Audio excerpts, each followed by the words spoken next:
My name is Fountain Hughes. I was born in Charlottesville, Virginia. My grandfather belonged to Thomas Jefferson. My grandfather was 115 years old when he died, and now I am 101 years old. This is one of the few surviving audio recordings of a formerly enslaved American. If I thought that I'd ever be a slave again, I'd take a gun and end it all right away. Because you're nothing but a dog.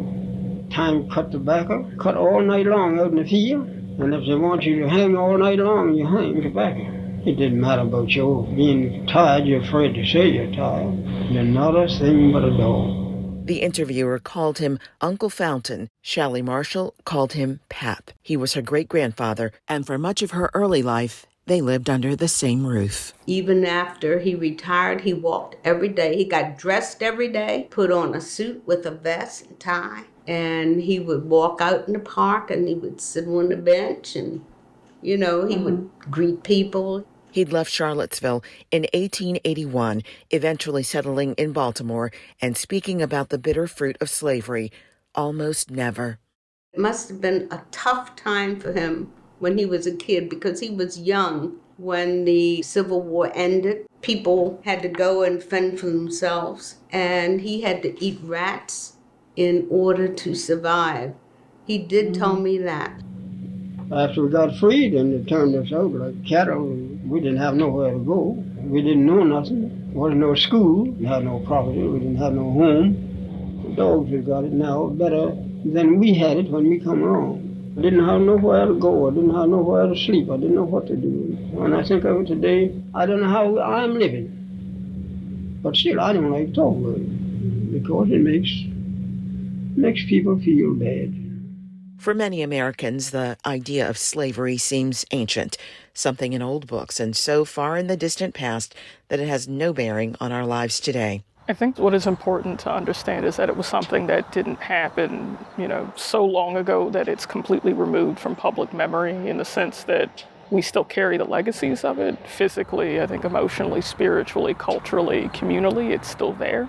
It's still a part of who we are. Peyton Young is a scholar and historian who has volunteered at Woodland Cemetery, one of many predominantly Black historic cemeteries in Virginia, places that fell into severe disrepair because of lack of resources and regard, but are being reclaimed and repaired by volunteers.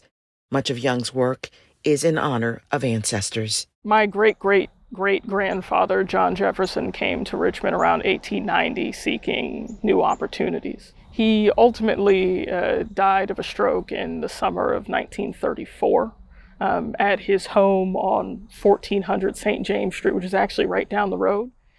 I found that out when I was living at 507 St. James Street. I was living on the same street. John Jefferson is buried somewhere at Woodland. Young has been searching for the exact location for years. All I wanted was to just go to the store, get some flowers, come to his grave and say, hey, we remember you. And I can't do that. And even though I'm, 80 plus years removed, that it's a kind of pain that I can't even really describe because it's something you should have and you don't. To have a kind of sense of completeness is having a connection to your past. I think a lot of people take for granted the easy accessibility they have to their past that oftentimes African American people just do not have. My mother, Silva, and her mother was bought from the Rutledge family in Charleston. Given the scarcity of documentation about the individual lives of enslaved Americans, only a few descendants are fortunate enough to have a record of what their forebears endured. Barrington Ross's understanding of slavery is enhanced by the written narrative of his great-grandfather, Jim Henry Jr. When slavery was over, everyone was happy, but it still was a scar in the memory of Jim Henry. Jim Henry did not forget. How can you just walk away from someone owning you?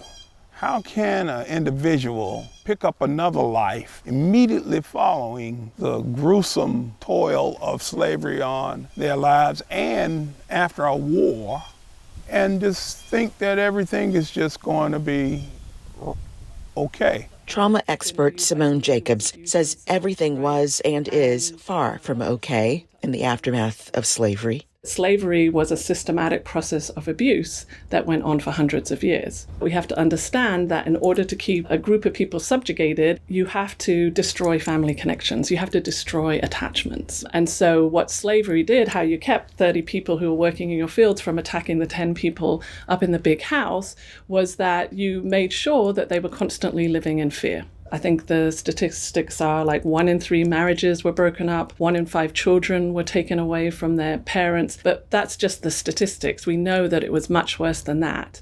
And we also know that you only have to do that to one family for it to have a devastating effect on everybody else. Jacob says that by disrupting attachments among family members, enslavers cause deep destabilization that can continue for generations.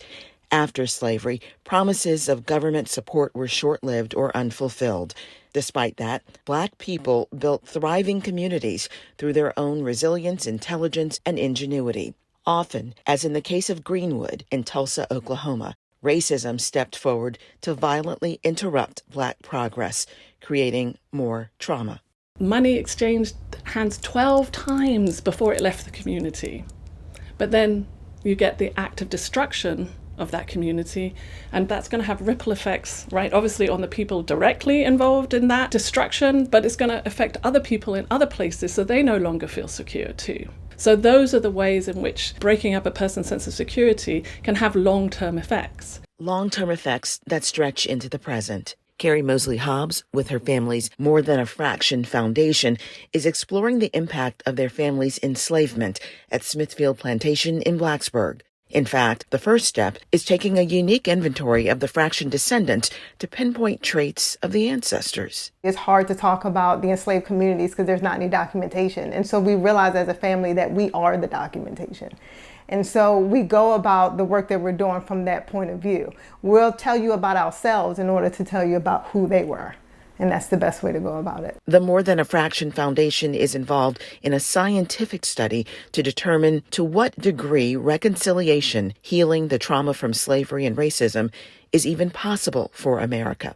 Mosley Hobbs is active in educating the public. She says that slavery lasted for hundreds of years and ended not long ago. And that's the reason why we keep talking about race, because it's still a pivotal part of the society, right? Because we're still in the transition out of slavery. So race is still a huge part of it. We're still dismantling a lot of the laws that come from that period. We're still dismantling some of the prejudice. And it's really not that far in the past. So if the American story, including slavery, was a 20-chapter book, we're only on chapter 2. And we got to chapter 2 and we found out that chapter 1 was written wrong, and now we have to go back and clean it up. I'm so sorry, you guys. We're not that far ahead as we think. Another reminder of the relative proximity of slavery and all its costs starts here. This is Massey's Mill, Virginia, the Nelson County town where Abram Smith was born and lived until a few years after the Civil War. Smith's youngest son, Daniel, passed away in October. But before his death, he wrote about his life in Son of a Slave. And I remember he grabbed me by the shoulders and he said, "You're the son of A.B. Smith. You come from the ships and you come from the strongest of the strong. And never forget that." And so I never did. Those hands were always there. He recalls harrowing stories his father would share, including about the capture of 2 runaway slaves. They found them up a tree, so they hanged them in that tree. And my father had sort of tears in his eyes, like it could have been his brother or, Brainwashed is the word Smith used to describe the lingering effect of slavery on Americans. He related a story of his mother chastising his older brother for having bought her a house. She came downstairs and said, "Now you know the house is too good for me. It's better than the houses I clean." Now that's brainwashed. My mother saying that, our whole nation has been brainwashed. Simone Jacobs says it can be difficult for people who are not Black to understand that each time a racially motivated incident occurs, whether it's a microaggression in an individual's life or a widely publicized attack on someone, it has the potential to re-traumatize. Jacobs says that makes it difficult for Black people to develop an internal sense of safety. And from a therapeutic perspective, when I'm working with a client who's been sexually abused or physically abused, most of the time the abuse is in the past. Or my goal as a therapist is to make sure that they get out of the abusive situation. When we're talking about racial trauma, there is no getting out. The trauma is ongoing. So it is a different kind of trauma. The sense of safety, aided by connection and belonging, is what begins to occur when people acknowledge the pain of the past and actively look for ways to heal. More universities and historic places are becoming more honest about the slavery that built and sustained their institutions. At Patrick Henry's last plantation, Red Hill in Campbell County, an annual event brings descendants of those who lived, worked, and died there. We've come from Maryland, North Carolina, South Carolina, New Jersey, West Virginia. We were all raised in different places. It's actually a feeling of celebration and of discovery. Because of modern technology, with DNA sampling, they're probably going to be able to discover more than just the 47 people that have been known. We're living in a day and time where the buzzword is diversity, equity, and inclusion. And so, being included and the information that I received and the invitations meant a lot to me.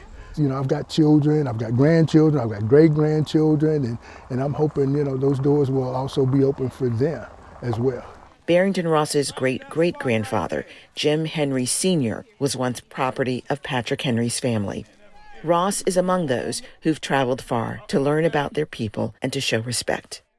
Enslaved people's descendants are still around, and then there's still open wounds that need to be healed.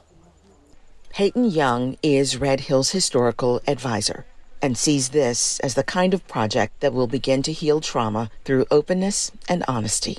I think it's important to talk about our history, the legacy of slavery, because we don't want to silence lives that actually meant something, that contributed to the lives that we're living now, that contributed to our communities, our families, our legacies. They deserve to be talked about just as much as Patrick Henry or any other founding father does.